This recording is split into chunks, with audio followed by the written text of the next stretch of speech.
చూడండి, పెద్ద పెద్ద గొయ్యిలు ఉండేయండి. అసలు గాంధీనగరం నుంచి గన్నవరం వరకు వెళ్ళాలంటే ఎర్జీలు, ఆటో డ్రైవర్లు, గర్భిణీ స్త్రీలు ఎంతో ఇబ్బంది పడేవారండి.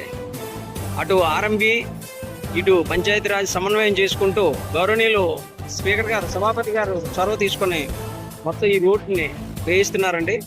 గత 5 సంవత్సరాల నుంచి గుంతలు పడిపోయి పెద్ద పెద్ద గొయ్యలు ఉండేదండి. రోడ్డు ఎలా ఉంది చూడండి, పూల పాను పోలే ఎంత ప్రశాంతంగా ఉందో.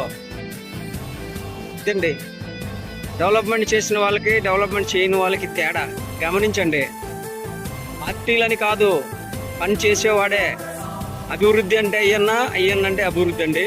చూడండి చూడండి, పని చేసే విజన్ ఉన్న నాయకుడు వస్తే ఏం జరుగుతుందో అదే జరుగుతుందండి.